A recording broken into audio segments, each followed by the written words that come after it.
welcome back to How We Cope. We're here with Dr. Sarah Panhasi. Today's episode, we're going to talk about just kind of like the burden of being the black sheep in your friend group, in your family, just the general life. I think just to put that definition out there, no, we're not talking about like being a quote unquote weirdo or being different. It's like truly going against the status quo in what is expected from you by your culture, by your family dynamic, and how the black sheep kind of really tends to stir things up. And I think they hold a lot in. So yeah, let's just kind of like dive into it. Yeah. What does it mean for you, Sarah? Like this, just the concept of being the black sheep. Yeah. I feel like it mainly kind of means someone that's like very misunderstood by others. And kind of also someone who's like very invalidated in like their view and their experience of the world. And someone that I think the biggest like way to describe it is someone who's like their values and how they see their life maybe doesn't align with people in their families or friends or communities. And that doesn't mean that they can't be you can't be in people's lives whose maybe life looks a little different than yours, or whose the way of their like living looks a little different than yours. It's just that maybe the people that are around them aren't really understanding and accepting, and like they're like, why is this guy or a person acting like that or being like that? I actually like that. That's a really good point. It totally could be someone that's misunderstood, and oftentimes is someone that is misunderstood. And I think the pressure that comes with that from a very young age can feel like a lot. I would imagine that people that think differently also feel differently and feel a lot deeper as a result of that. So I don't know, we were just talking about this the other day, but like I think a lot of black sheeps are empaths for a few reasons, but one being that like they just, again, they have been different their whole lives. So even from childhood, like I think they're more likely to get bullied, and that could be bullied by their friends, and it could also be bullied by their family, whether it's like intentional or not, right? People don't like people that are different from them. So I do find that a lot of black sheep tend to like become therapists or go into more, I would say, like empathetic career paths too, where they're in service to people because they're encouraging people to accept themselves, which is such a hard thing to do in our society. Yeah, it's like a daily struggle. And I think also kind of sometimes it can feel like you're really alone, even when you have all these people in your life. It could just feel very lonely. Isolating. Because you can't be like, or you feel like the people in your life like aren't accepting your authentic self. And so that can be really lonely. Yeah, I think there's a push and pull for a lot of people of, do I just go with the status quo and would that feel easier for me versus going against the grain, which is never the easier option. Yeah. Then you have the question of like, which one would make you happier?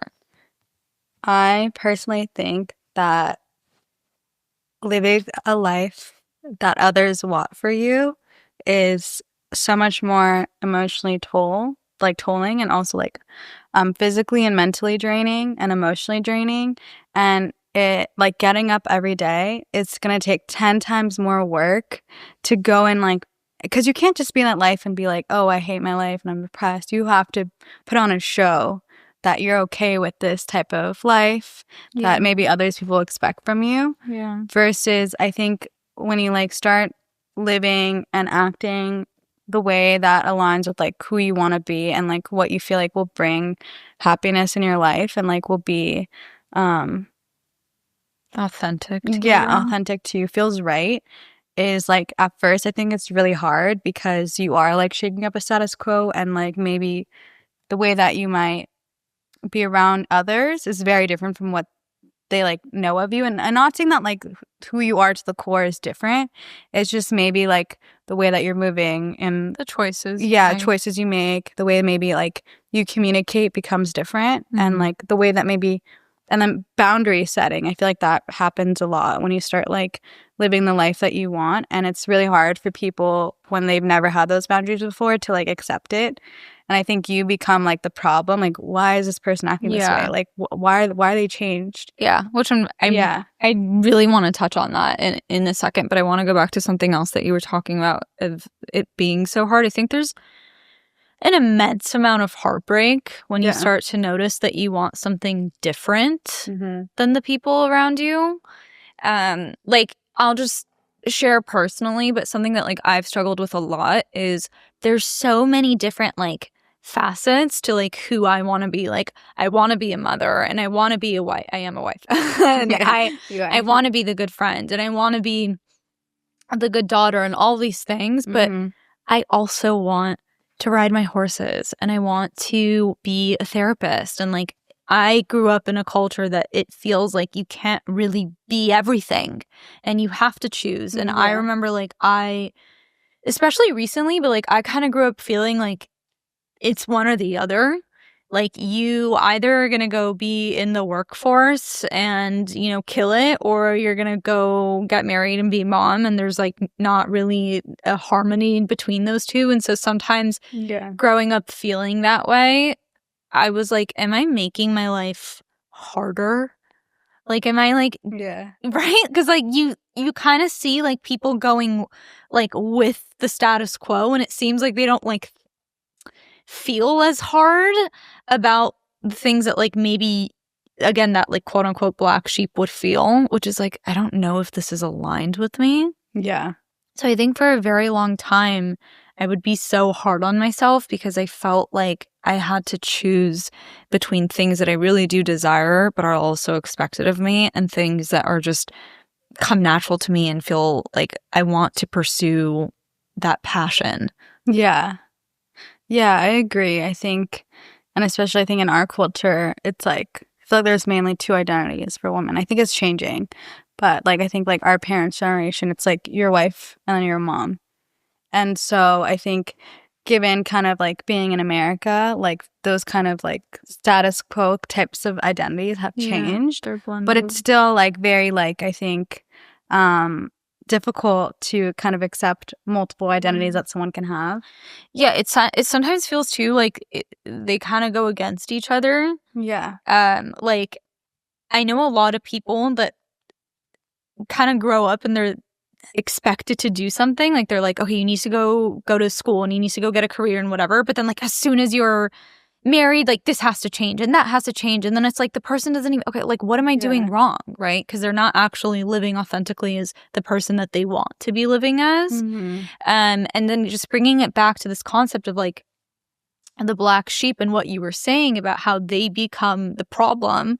There's actually a word for this in psychology, as we both know, and it's being the identified patient. Yeah. When you're the identified patient, specifically in family therapy, you're the person that is looked at as the problem. But what the identified patient actually is the person that is the symptom riser of the family. They are not going along with the family status quo or the family tradition of whatever it means to be them. Yeah. And so that they pose this huge threat and fear and become almost like this really big trigger to the entire system that was built for them for years and years and years before they were ever born. Yeah, and that's like, and I think when you do have an identified patient, it's easy to put like all the problems on like a family on that one person versus like, okay, like everyone has a role, and like maybe why the family dynamic is the way it is. Like no one's like hasn't done anything or like isn't a part of like that system. Yeah. There's also like, I know that there's a school of psychology that believes that the identified patient is also the one that kind of carries the light in the family of change. Yeah. And having to evolve, because I mean, people can't stay the same forever. So that identified patient deals with that pressure to also want it, not to say that they're right, because they're not always right. I know exactly, like everyone is their own individual, but they deal with the specific pressure of having to create change. And again, in a system that's been functioning a certain way for so long, I think that can feel really, really disheartening and uncomfortable. Yeah, and a lot of work and a lot of energy being drained. Yes. But I think in the end, like, I think it's hard at the beginning because it's like you are changing a lot of things in like the type of relationships you have. Mm-hmm. And it's a lot of like feeling like gaslit, feeling like guilty because maybe you're viewed as like selfish for not just going like along with the way that people want you to be, right? Like, and it's easier to do that, right? Like, because you don't have to like fight something so hard, Mm-hmm. right? Mm-hmm. And it can be so draining to constantly kind of like reestablish boundaries, like, and like fight for like the way you want to live when other people are like, this is like unacceptable or crazy. Yeah. But I think in the end, like I do think it's like also a hump. Like this is like a very my favorite word now, like today. But like I think once you kind of get over that initial phase, I think like two things happen. It's like the people who love you, like, and truly love you will like eventually come and accept that and like accept you in the same way that you accept them, right? Like there's like it's a give and take, it's a reciprocal relationship. You have to accept others for the way that they are, even if it's just not the same type of lifestyle you live. And they'll accept you and things will be great. Or it's like then there's people that like you can cut out of your life and they're not supposed to be they're not supposed to be in your life. I think it's actually a really good point about you know, you can be the black sheep and you can have your different ways of being, but you also can't be pretentious about it. Like, just because you have different thoughts and are coming from a place of thinking differently, it's not that you're better or that you know better. I mean, you know, you may have done more inner work, and like I'm preaching to the choir right now because sometimes I can catch myself in this, right? Like I'm the therapist in the family. I've done all the plant medicine journeys and all the spiritual things that you could possibly do, but having to catch myself and I don't know better. I don't know better than my family. I just think differently than my family. And I have to accept them as much as I want them to accept me. Yeah. And I think that's a really important differentiation to make, is that being the black sheep or being different in your family doesn't give you a pass to scold everyone. No. It's just simply knowing that, like, if this is what you want to do and it feels better for you, go on that path. And yes, you're going to deal with a lot of scrutiny. And yes, you're going to deal with a lot of pressure and maybe even feel like this threat of being outcasted. But like you said, Sarah, the people that love you and accept you are going to hold you in that. And and also help that flourish. Or you meet new people that accept you. I do think too, like, statistically, I think women have a hard time differentiating more with their families. And when I say differentiation, again, it just means like having your own identity within your family system. It doesn't mean ditching your family or, you know, completely like having all these cutoffs. Like, as a therapist, like that wouldn't be healthy either. It's just knowing, like, can you have your own identity, your own thoughts, your own values and morals apart from everyone else in your life. And so with that, I think men typically in society are encouraged more to do that. It's like they're encouraged more to like go be free and leave the nest and go find your career and your dreams and all this stuff. It's like kind of prioritized versus like for women, like times are changing a little bit for the most part. It's still kind of on this place of like stay around the home. Like maybe you could like leave the home, but like stay flying around the nest and never like stray too far.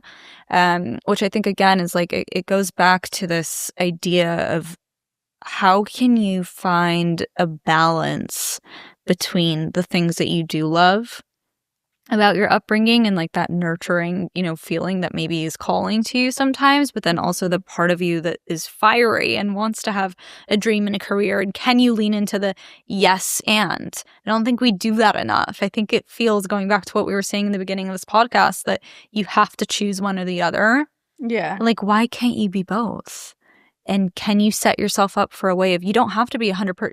It doesn't have to be 50-50. Yeah. But can you create a place for yourself being the black sheep in your life where it feels really, really aligned with who you are on all boards? I think overall, what we're saying is how we cope with this is to like do the thing that aligns with your values. Yeah. Because that will make you the happiest. And even though it's really hard.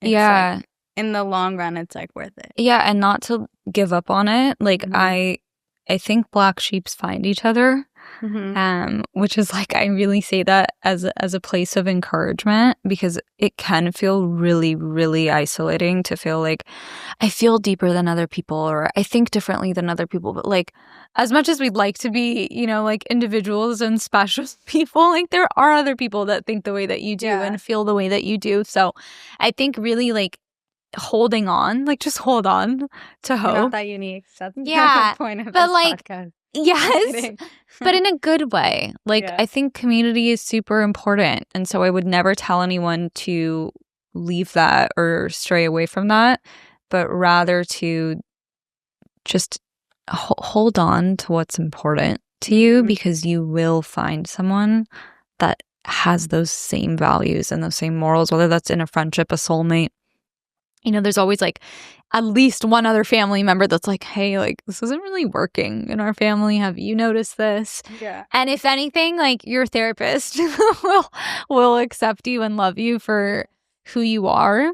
So I do agree. Yeah, it's literally their job, and it's a pleasure and an honor to hold that. So I think with that, differentiating from your culture, your society, in the sense that you get to know who you are, and you can find that through a plethora of things, whether that's in your career, whether that's in the things that you enjoy, politics, I mean, whatever it is, right? As long as you can hold that balance and accept who you are, you will live a fruitful life. So I think that that's all we have to say on that for today. But thank you guys for being with us. Thank you. Hey everyone, welcome to How We Cope podcast, a podcast dedicated to elevating your life by your host, Nicole Nourian. This podcast is sponsored by Culver City Chevrolet, where you can lease a Chevy Equinox for $189 a month. Mention you're a subscriber of How We Cope podcast to unlock the special deal.